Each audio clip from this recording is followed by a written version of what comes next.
Sarah Martinez had dreamed of becoming a Navy SEAL since she was 12 years old. Growing up in a small Texas town where Friday night football was religion and women were expected to cheer from the sidelines, Sarah spent her evenings doing push-ups in her garage and running the dusty back roads until her lungs burned. Her father, a Vietnam veteran, had initially laughed at her ambitions. Her mother worried she was setting herself up for heartbreak. But Sarah possessed something that couldn't be taught or trained out of her, an unbreakable determination that had carried her through 4 years at the Naval Academy and into the most grueling selection process the military had to offer. The BUD/S training facility in Coronado, California, looked like a combination of a beach resort and a medieval torture chamber. The Pacific Ocean stretched endlessly to the west, its cold waters serving as both salvation and torment for the candidates who would spend countless hours submerged in its unforgiving embrace. Sarah had arrived 3 months earlier as part of Class 347, one of only 2 women in a group of 180 hopefuls. The other woman, Lieutenant Jessica Chun, had rung out during the second week of first phase, unable to handle the constant cold and sleep deprivation that reduced grown men to tears. Now Sarah stood alone as the sole female candidate, a fact that made her simultaneously proud and terrified. Every morning at 0500 hours, she fell in line with the remaining 47 candidates, her small frame dwarfed by the hulking men around her. At 5 feet 4 inches and 125 pounds, she looked like a high school student who had wandered into the wrong classroom. But appearances could be deceiving, and Sarah had proven time and again that heart mattered more than height.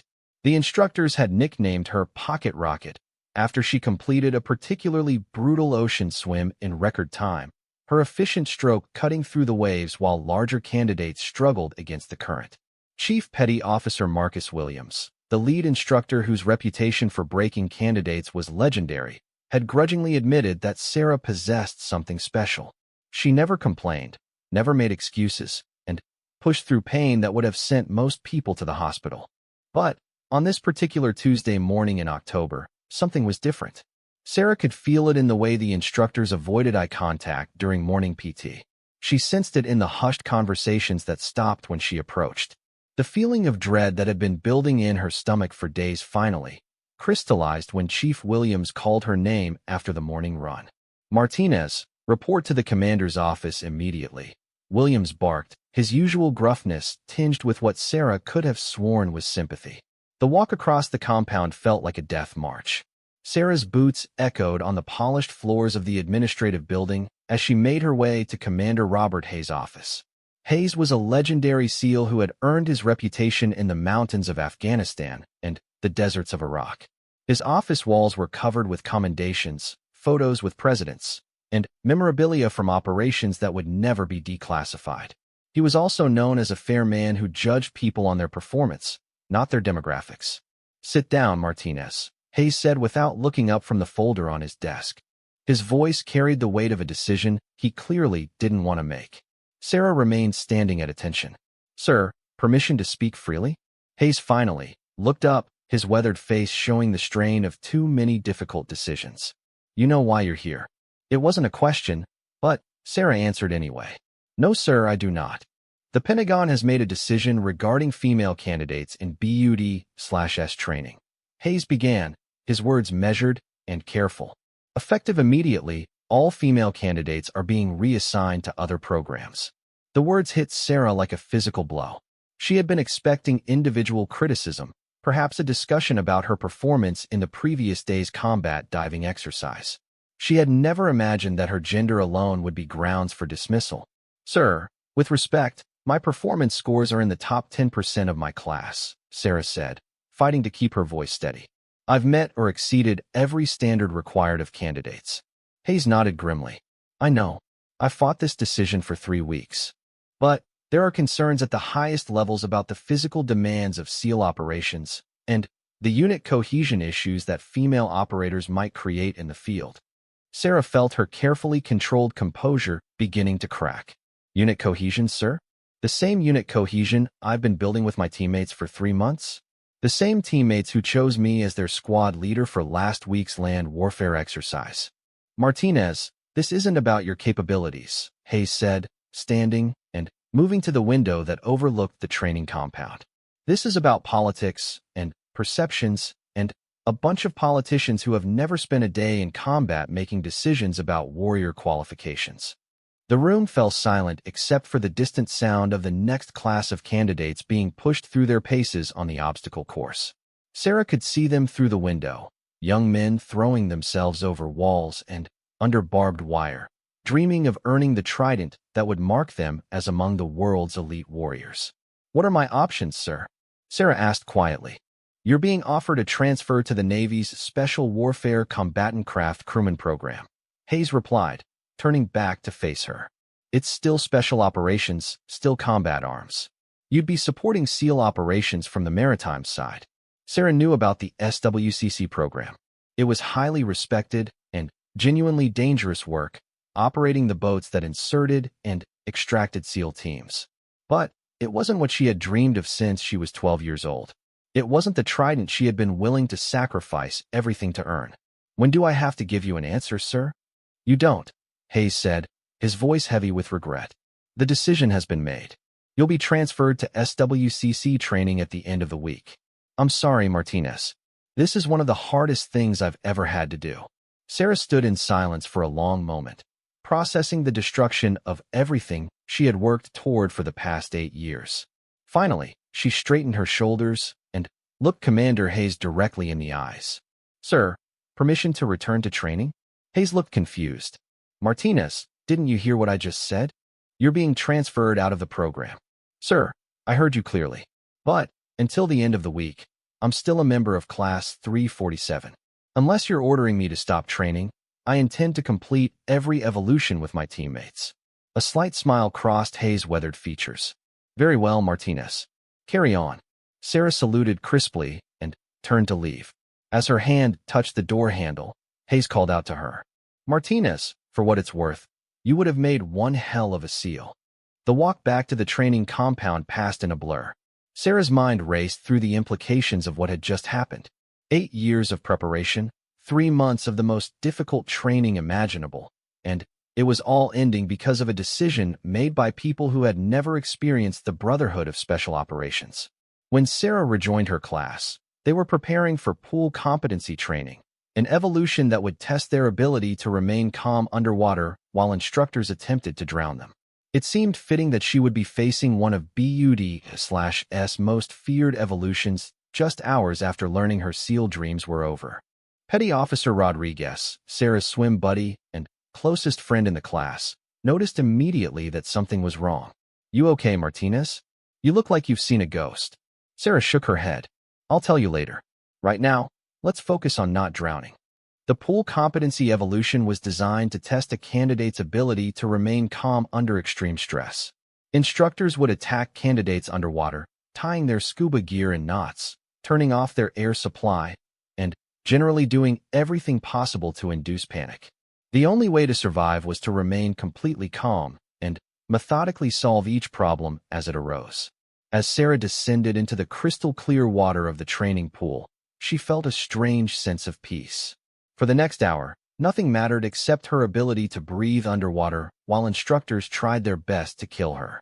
It was pure, simple, and exactly what she needed to process the morning's devastating news.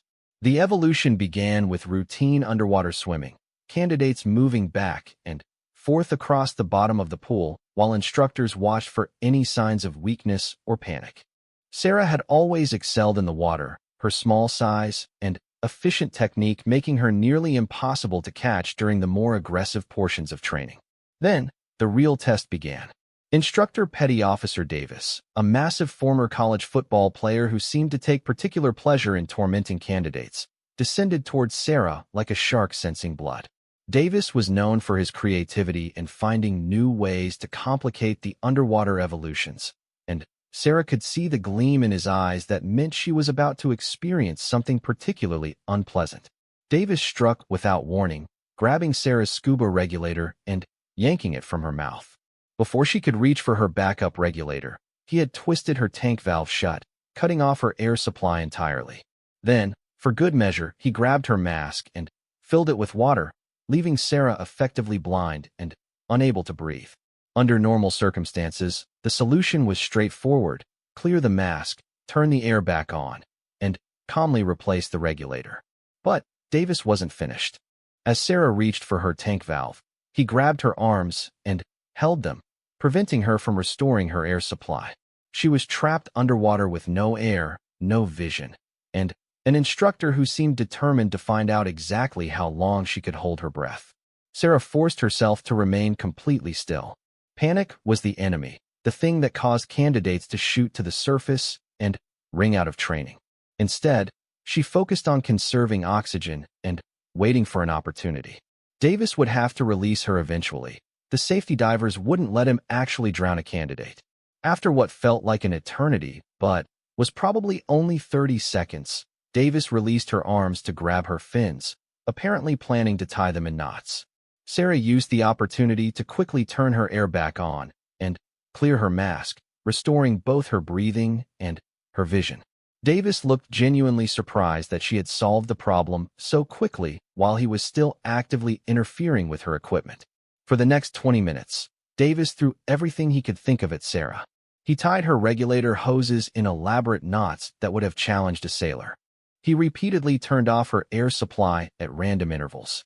He even managed to remove her weight belt and fins entirely, leaving her struggling to maintain depth while solving equipment problems. Through it all, Sarah remained calm and methodical. She treated each problem as a puzzle to be solved rather than a crisis to be survived. When Davis finally swam away to torment another candidate, Sarah felt a quiet satisfaction that had nothing to do with earning her trident and everything to do with proving to herself that she could handle anything the ocean threw at her. After the evolution, as candidates sat on the pool deck checking their equipment and sharing war stories, Rodriguez pulled Sarah aside.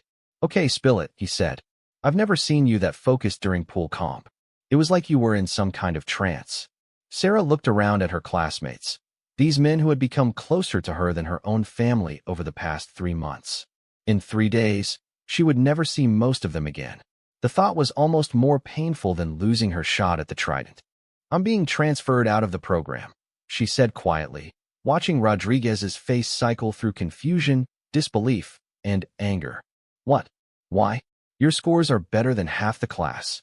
Pentagon decision. No more female candidates in BUD/S." Rodriguez stared at her in shock. "That's the biggest load of bullshit I've ever heard. You've carried half this class through evolutions they never would have passed without you." Word spread quickly among the remaining candidates. By evening chow, everyone knew that Sarah was being forced out of training despite her exemplary performance. The mood in the mess hall was subdued, angry conversations conducted in whispers and meaningful glances. Petty Officer Johnson, a massive former Marine who had initially been skeptical of having a woman in the class, approached Sarah's table during dinner. "Martinez, this is wrong," he said simply. "You've earned your place here." Similar conversations happened throughout the evening. Candidates who had initially viewed Sarah with suspicion or resentment had come to respect her abilities and dedication. Several threatened to quit in protest, but Sarah talked them out of it.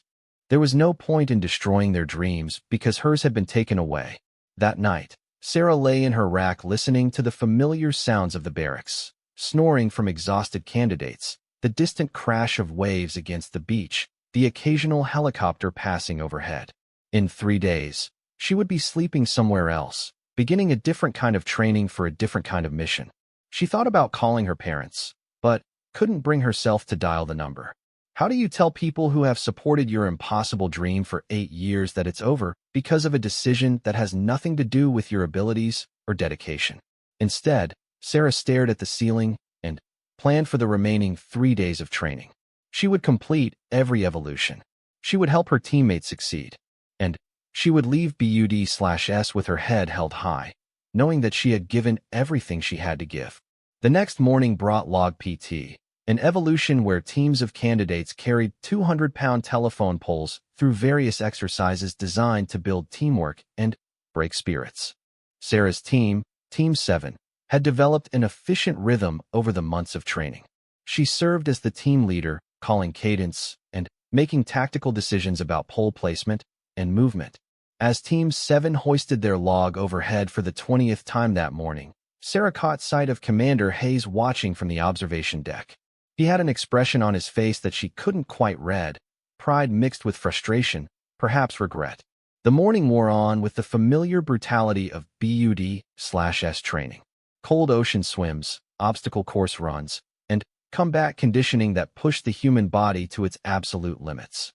Sarah threw herself into each evolution with renewed intensity, as if she could somehow prove that the Pentagon's decision was wrong through sheer force of will. During the afternoon classroom session on explosive ordnance disposal, Sarah noticed unusual activity around the command building. Staff cars that she didn't recognize were parked outside, and there seemed to be more brass walking around than normal. But BUD/S candidates learned quickly not to speculate about things above their pay grade. Whatever was happening in the command building had nothing to do with getting through the next evolution. That evening, as Sarah cleaned her equipment in preparation for the next day's training, Chief Williams approached her workspace. "Martinez, you need to get some sleep tonight," he said gruffly. "Big day tomorrow." Sarah looked up from the rifle she was cleaning. "Every day is a big day here, Chief." Williams almost smiled. "Yeah, but tomorrow might be bigger than most." It was a cryptic comment that Sarah would remember later.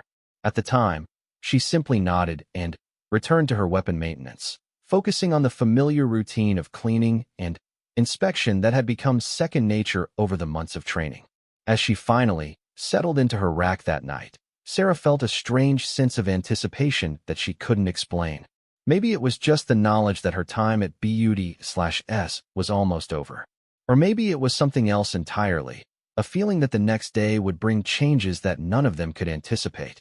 Outside her window, the Pacific Ocean continued its eternal rhythm against the California coast, indifferent to the dreams and ambitions of the young warriors training on its shores. In less than 24 hours, everything Sarah thought she knew about her future would change again. But, for now, she slept the dreamless sleep of complete exhaustion, her last night as a SEAL candidate ticking away toward an uncertain dawn.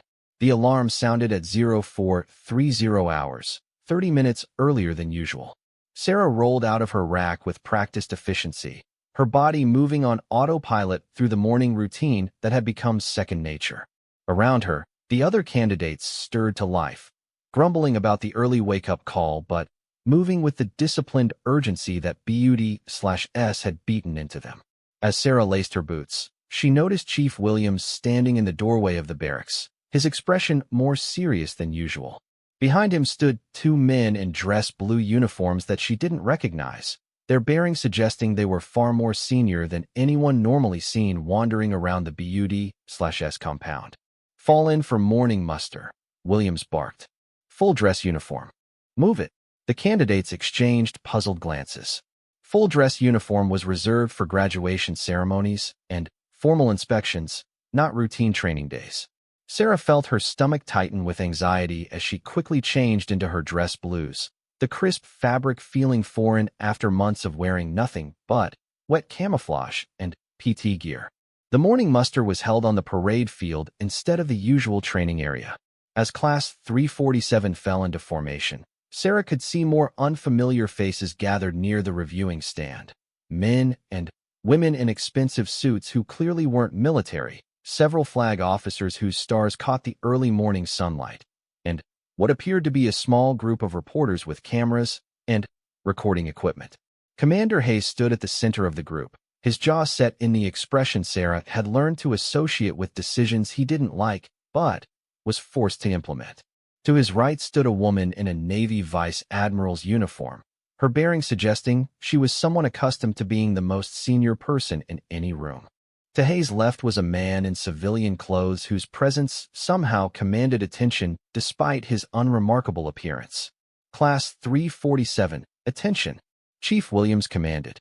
The formation snapped to perfect alignment, 47 candidates presenting a picture of military precision that would have made their drill instructors proud. Sarah stood in the front rank, her small frame dwarfed by the men around her, but her bearing every bit as sharp and professional. Vice Admiral Catherine Morrison stepped forward to address the formation. Sarah recognized the name.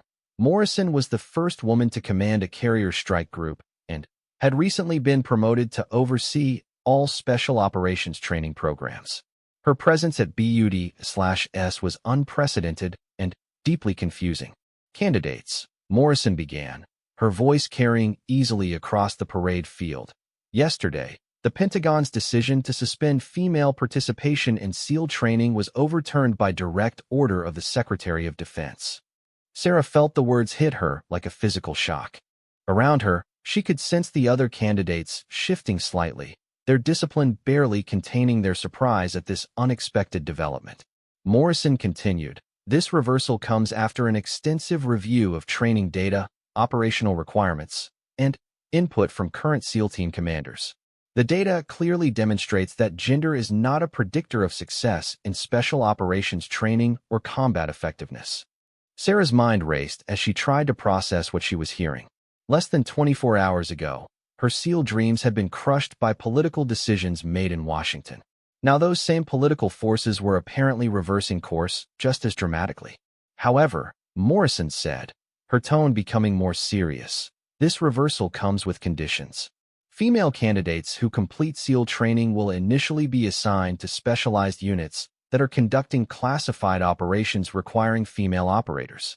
These missions have been ongoing for several years, but we have been forced to rely on borrowed personnel from other services. The civilian in the expensive suit stepped forward. Sarah couldn't identify him, but his presence suggested he represented agencies that didn't officially exist in any organizational chart. The nature of modern warfare requires operators who can blend into civilian populations, the man said, his voice carrying an authority that had nothing to do with military rank. In many cultures, a male operator simply cannot access certain targets or gather specific intelligence. We need female SEALs not as an experiment in equality, but as an operational necessity. Sarah felt her worldview shifting as she absorbed the implications of what she was hearing. Her fight to become a SEAL hadn't just been about personal dreams or breaking barriers. There were actual missions waiting that required her specific capabilities. Commander Hayes stepped forward to address the class directly. Class 347, you will continue training as planned. All candidates who meet the standards will graduate and earn their trident, regardless of gender. This includes Petty Officer Martinez, who will complete BUD/S and immediately enter a classified training pipeline that I am not authorized to discuss. The parade field fell silent except for the distant sound of waves crashing against the beach. Sarah struggled to maintain her military bearing while her emotions threatened to overwhelm her professional composure. Less than 18 hours ago, she had been preparing to say goodbye to everything she had worked for. Now she was being told not only that she could continue, but that there were classified missions specifically requiring her skills. Questions? Morrison asked the formation. The candidates remained silent. BUD/S had taught them that questions were rarely welcomed and usually resulted in additional physical training. Very well, Morrison said. Class 347, you are dismissed to begin today's training. Petty Officer Martinez, report to the conference room for additional briefing. As the formation dispersed, Rodriguez caught Sarah's arm. Holy shit, Martinez. Did that really just happen? Sarah shook her head in amazement. I honestly don't know. This feels like some kind of dream. A good dream or a weird dream? Both, Sarah replied. Definitely both. The walk to the conference room felt surreal. Sarah passed training areas where she had suffered through countless evolutions, expecting never to see them again. Now she was apparently going to complete her training and move on to missions that were so classified that a vice admiral couldn't discuss them on an open parade field. The conference room held the same group of officials who had been present during the morning formation, plus several others whom Sarah didn't recognize. Vice Admiral Morrison gestured for her to take a seat at the conference table while the others arranged themselves around the room. Petty Officer Martinez, Morrison began, what I'm about to tell you is classified at levels that require additional security clearances. Are you willing to proceed with this briefing? Sarah nodded without hesitation. Yes, ma'am. The civilian who had spoken earlier placed a thick folder on the table in front of her. For the past 3 years, we have been conducting operations in regions where male operators cannot effectively operate. These missions require individuals who can move through societies where women have access to different environments and information sources than men. He opened the folder to reveal photographs of women in various civilian clothes, business suits, traditional cultural dress, college student attire. These are female operators from other services who have been supporting our missions. They're good at what they do, but they lack the advanced combat training and specialized skills that SEAL operators possess. Sarah studied the photographs, trying to understand exactly what kind of missions required this level of secrecy and specialization. Morrison leaned forward. Martinez, your performance in BUD/S suggests you possess the rare combination of technical skills, cultural adaptability, and psychological resilience we need for these operations. But completing SEAL training is only the beginning. The follow-on training pipeline is another 8 months of specialized instruction that will push you in ways that BUD/S never did. What kind of operations are we talking about, ma'am? Sarah asked. The civilian and Morrison exchanged glances before Morrison answered. Operations that officially don't exist, in countries where we officially don't operate, targeting individuals who officially aren't threats to national security. Sarah felt a chill run down her spine. She was being recruited for something that sounded like it came from spy novels rather than military operations manuals. The question, Morrison continued, is whether you're willing to complete your SEAL training knowing that your first assignment will be something completely different from what you originally envisioned. Sarah thought about the question for several moments. She had dreamed of kicking down doors with SEAL teams, conducting direct action missions in hostile territory. What was being described sounded more like intelligence work than special operations. Ma'am, will I still earn my trident? You will complete every phase of SEAL training and graduate with your class, Morrison confirmed. You will be a fully qualified SEAL operator. The specialized missions come after that qualification. Then, I'm interested in hearing more. Morrison smiled for the first time since the briefing began. I was hoping you'd say that. The civilian opened another folder and spread additional photographs across the table.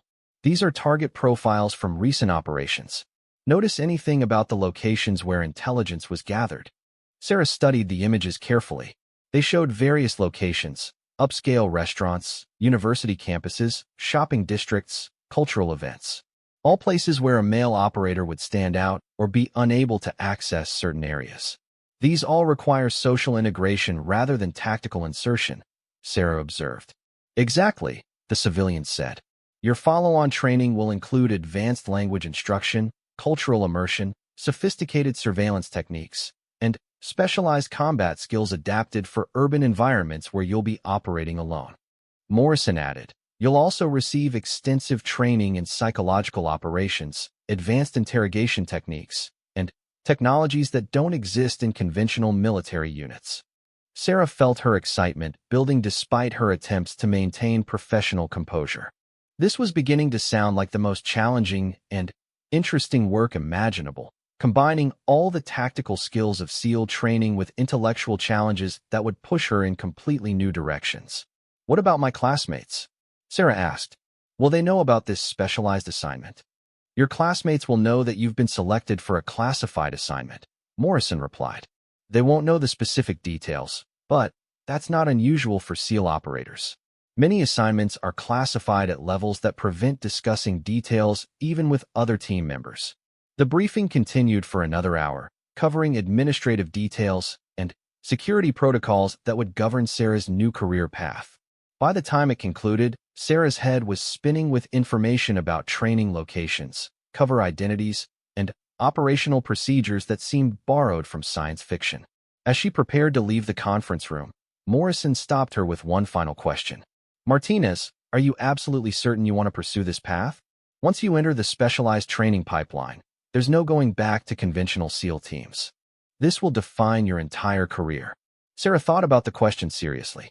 She had dreamed of being a conventional SEAL operator since childhood, and now she was being offered something that was simultaneously more challenging and completely different from what she had originally wanted. Ma'am, this morning I thought my career was over because I didn't fit the traditional model of what a SEAL should be, Sarah said. Now you're telling me there are missions that specifically require someone who doesn't fit that traditional model. It feels like this is exactly where I'm supposed to be. Morrison nodded approvingly. Report back to training, Martinez. You have 2 more months of BUD/S to complete, and I have a feeling they're going to be the most important 2 months of your life. Sarah left the conference room and walked back toward the training compound, her mind reeling from everything she had learned. As she approached the area where her class was conducting boat operations training, she could see her teammates struggling with a particularly difficult surf passage. Rodriguez spotted her first and waved her over. "Martinez, you're just in time for the fun part. We're about to attempt another boat dump in heavy surf." Sarah quickly changed back into her training gear and joined her boat crew. As they dragged their inflatable boat toward the churning waves, Petty Officer Johnson approached her. "So what was all that about?" he asked. "The whole class is buzzing with rumors." Sarah grinned as she grabbed her position on the boat. "Let's just say that getting kicked out yesterday turned out to be the best thing that ever happened to me." "That makes no sense at all," Johnson replied. "I know," Sarah laughed. "But trust me, it will." The afternoon boat operations proved to be particularly brutal, with Pacific swells running 8 to 10 feet and water temperature that numbed exposed skin within minutes. Sarah's boat crew managed 3 successful surf passages before hypothermia forced them to return to shore, their teamwork honed by months of shared suffering and mutual dependence. As evening approached, Sarah found herself looking at the familiar surroundings of BUD/S with new eyes. The obstacle course where she had bloodied her knees countless times, the pool where she had learned to remain calm while drowning, the beach where she had discovered reserves of strength she never knew she possessed. All of it had been preparing her for challenges she couldn't have imagined. That night, as she cleaned her gear and prepared for the next day's training, Sarah reflected on the extraordinary events of the past 24 hours. Her career had been destroyed and reborn in the span of a single day, transformed into something far more complex and interesting than anything she had originally envisioned. The remaining weeks of BUD/S training took on new meaning as Sarah realized she was preparing not just to be a SEAL, but to be a SEAL conducting missions that pushed the boundaries of what special operations could accomplish. Every skill she mastered, every evolution she completed, was building toward operations that she couldn't discuss with anyone and might never be able to acknowledge. As she finally settled into her rack, Sarah smiled at the irony of her situation. 24 hours ago, she had been devastated by the news that she didn't fit the traditional model of a SEAL operator. Now she was preparing for a career defined entirely by the fact that she didn't fit traditional models.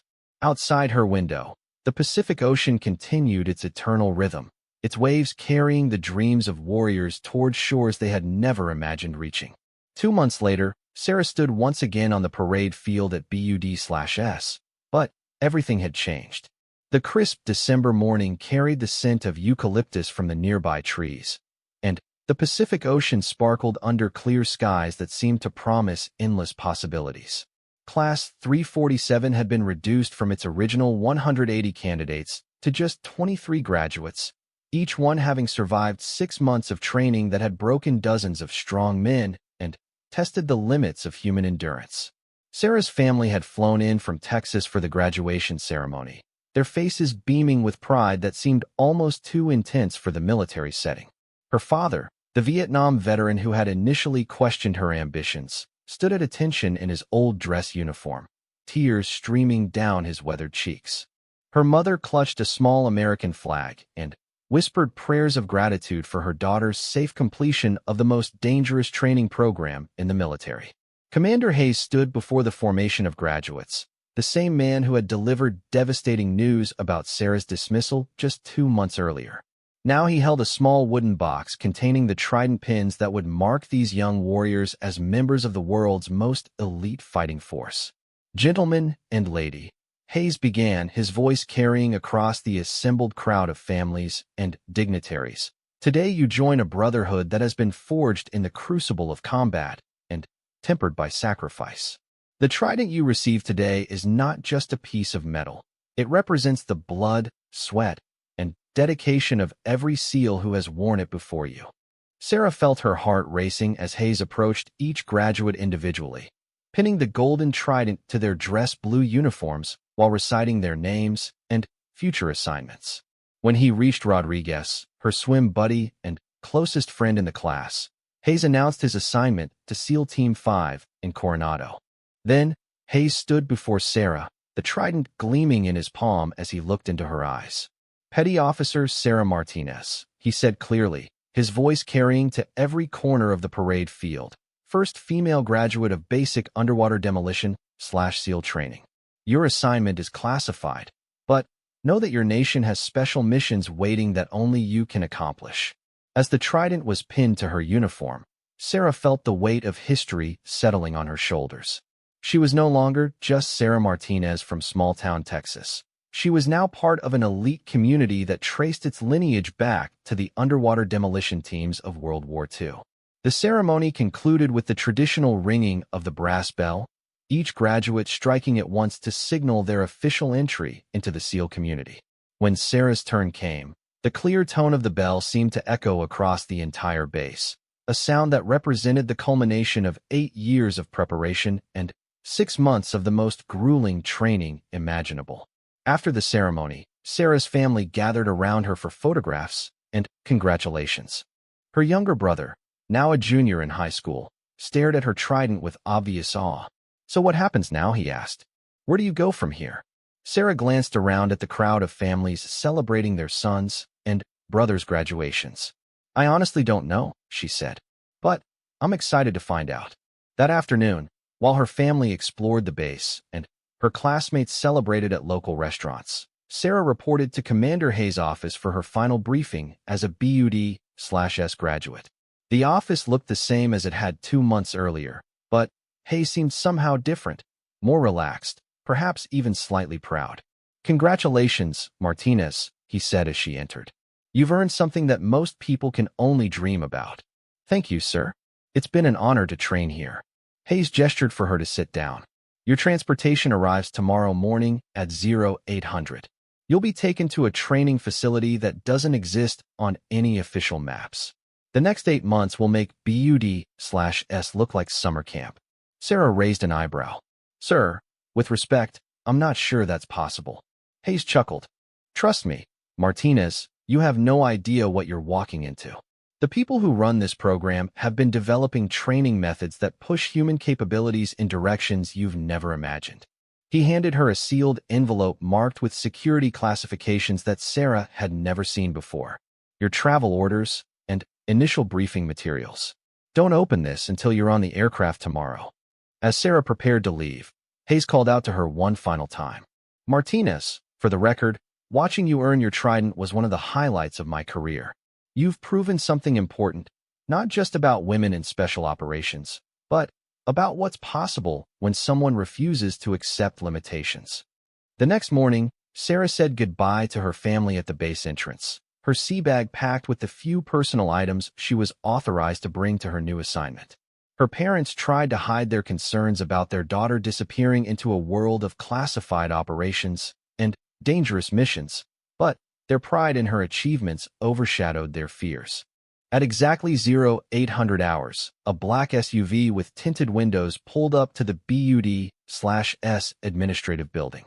The driver was a woman in civilian clothes who introduced herself simply as Agent Parker.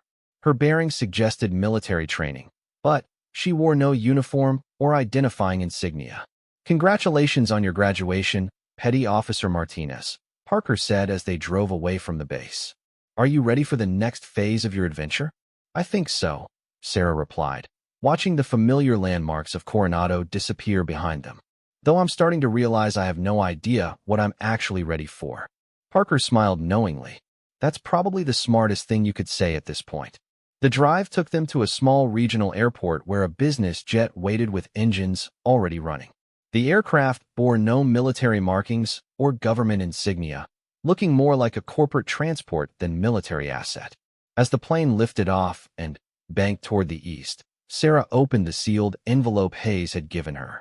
Inside were travel documents, security clearances, and a brief overview of her destination that made her eyes widen with surprise.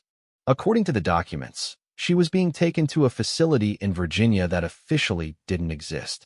The training program was designated only by a code name that meant nothing to her, but the overview suggested it combined elements of special operations training, intelligence work, and technologies that were years ahead of anything in conventional military use.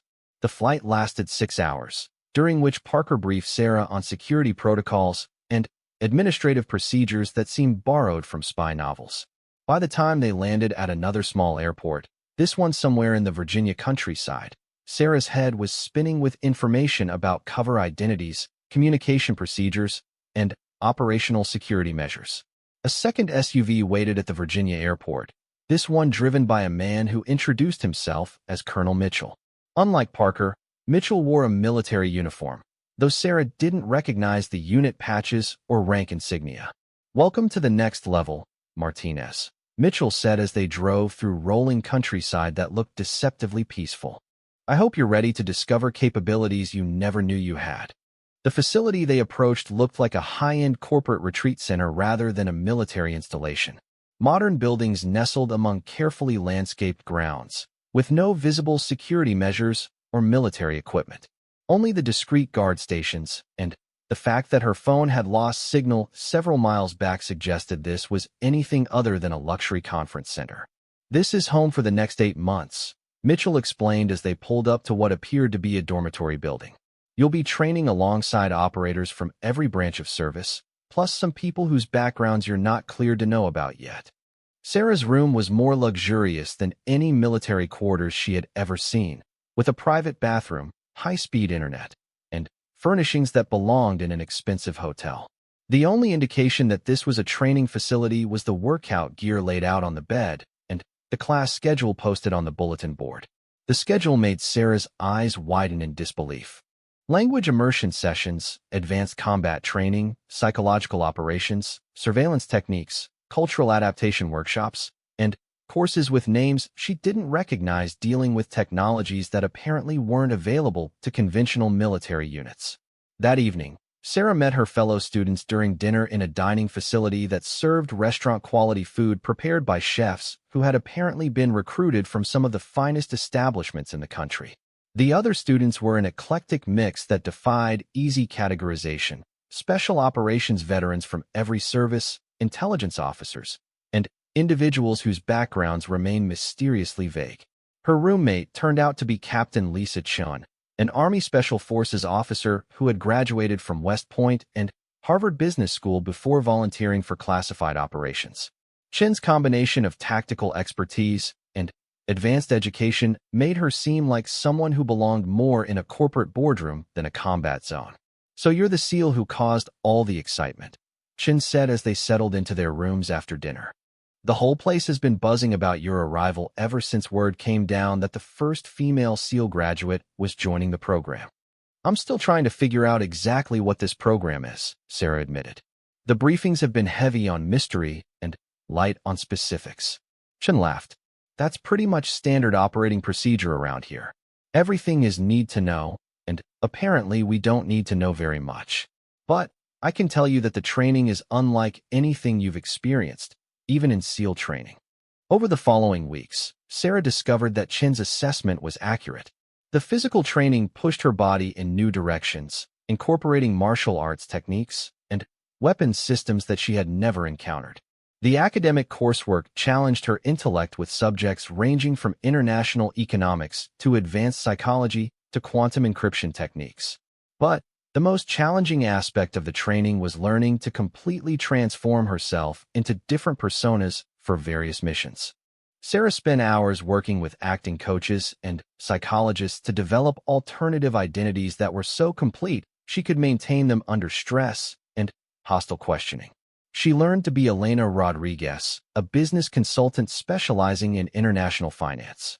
She mastered the role of Dr. Sarah Mitchell, a university professor conducting research on cultural anthropology.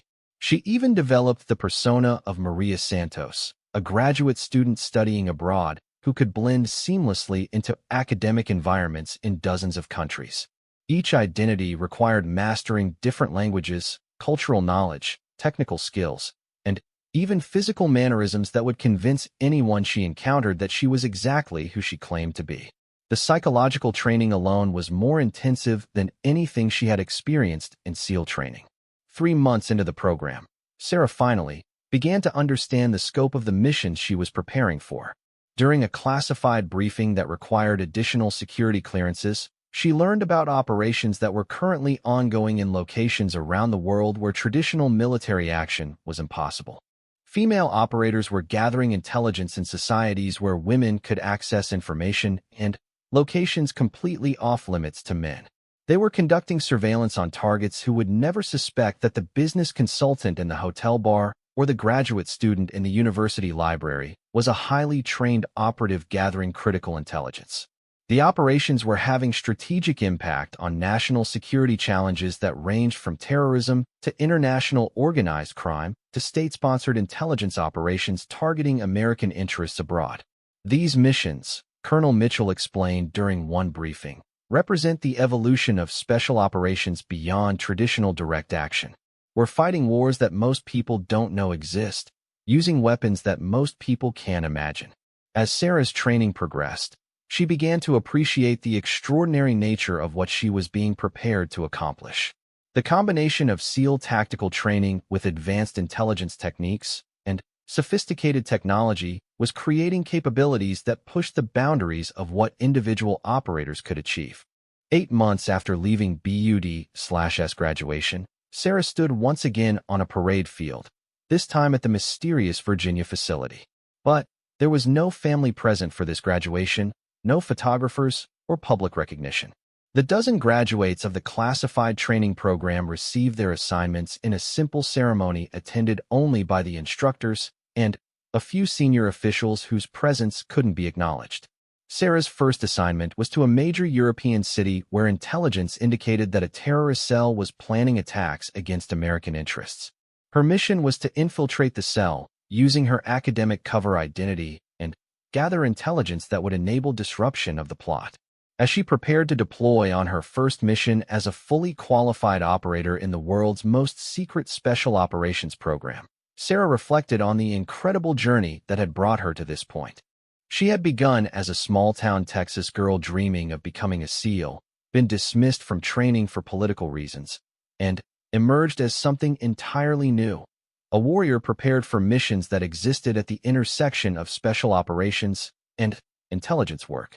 The Black Hawk helicopter that arrived to transport her to her deployment departure point touched down on the same parade field where she had graduated from the classified program. As Sarah climbed aboard with her gear, she realized that this was probably the moment referred to in the original story, the moment when everything came full circle.